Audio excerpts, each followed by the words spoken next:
Soyez les bienvenus sur Europe 1 à 6h42, un rendez-vous qui donne envie de boucler sa valise. C'est Destination Vacances avec Vanessa Zaza et Marion Sauveur. Bonjour Alexandre, bonjour à tous. Alors, en ce matin du 14 juillet, vous êtes nombreux évidemment sur les routes de France, sur la route des vacances. Et Vanessa, vous avez justement pensé à tous ceux d'entre vous qui sont coincés dans les embouteillages. Oui, qui rêvent déjà d'être sur leur lieu de vacances. Mais sachez que vous, qui êtes en train de rouler, ou de tenter de rouler, vous pouvez déjà vous évader, mais tout en restant assis dans votre voiture, vous détendant avec une pépite audio. On va se mettre tout de suite dans l'ambiance, ok ? Allez, on part sur la 6. C'est parti. A6, Paris-Lyon. Les couleurs de la campagne vous exaltent. Ça vous fait grand bien de quitter votre routine quotidienne en filant sur les chemins de traverse. Où allez-vous déjà ? À Mâcon. Vous imaginez les tours de l'église Saint-Pierre, la Saône qui file jusqu'à Lyon. Saviez-vous que c'était là, sur les rives de cette paisible rivière, qu'avait vécu et sévi le diable de Bourgogne, alchimiste de la langue couronnée de succès, héros de la Révolution de 1800. Une idée ou pas de qui est cet homme ? Alors là, je donne ma langue au chat. Autre indice ? Un héros de la Révolution de 1848. Non ? Bon, ok, allez, on est tous recalés. Annonce de la Martine. La Martine, Ah, la d'accord. Martine, bah oui. Et on part tout de suite sur ses traces. 18 juillet 1847, aux alentours de 3 heures de l'après-midi. Le ciel est dégagé, il fait très lourd. Sur le chemin de Mâcon, Alphonse de Lamartine ressent une sorte de langueur à l'intérieur de sa poitrine. Attendez, je me trompe ou c'est la voix de Denis Podalides là ? Non, bravo. Ah oui. Bravo. Et en Ah. fait, c'est la voix vedette de ce podcast qui s'appelle Panorama, un podcast qui réenchante le voyage. Il a été lancé il y a 1 an par les autoroutes APRR et AREA. J'en avais déjà parlé.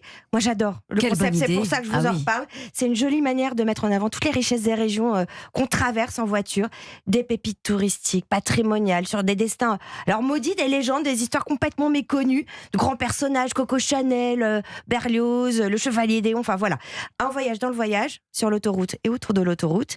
Et sur chaque trajet, il y a un éventail de choix. Et pour chaque public. Du choix, alors combien d'épisodes disponibles ? Alors, une vingtaine sur toutes les plateformes d'écoute. Il y a une saison 2 qui est en cours. Soyez patients, ça va sortir à la fin de l'année. C'est en gros un part, écoute et revient.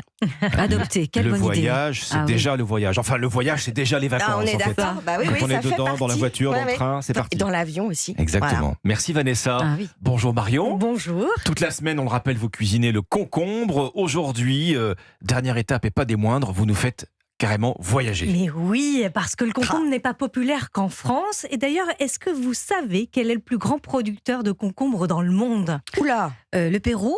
Non. Aucune idée. Oh là là, non. En Asie peut-être ? Ah, en Asie, c'est la Ah. Chine, effectivement. Près de 80% de la production mondiale de concombre vient de Chine.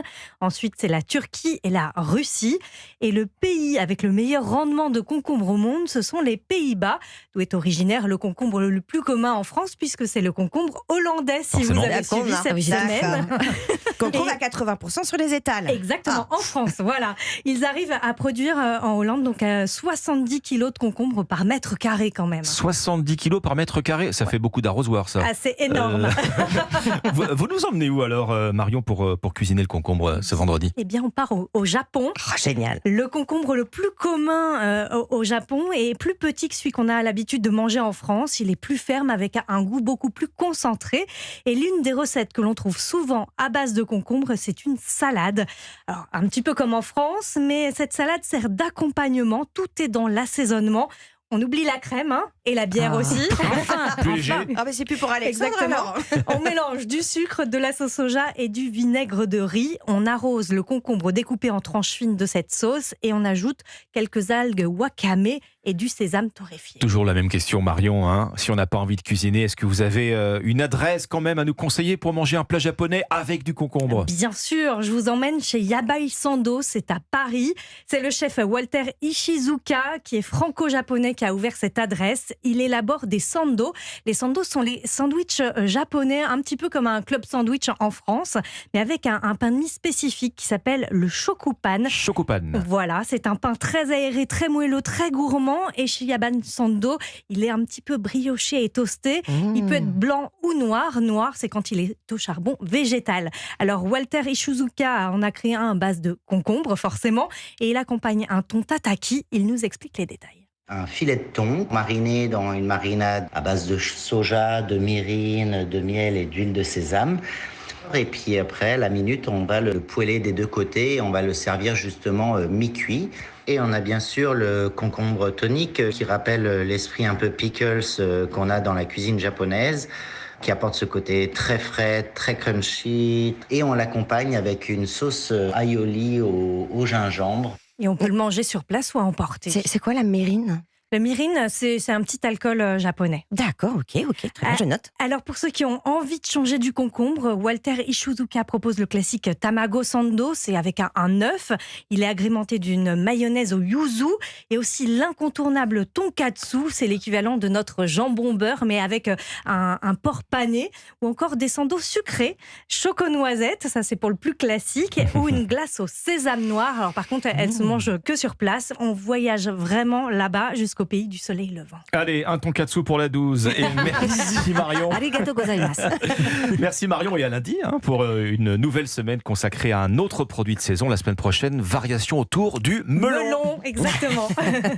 Et merci Vanessa. Et la semaine prochaine à lundi aussi. également.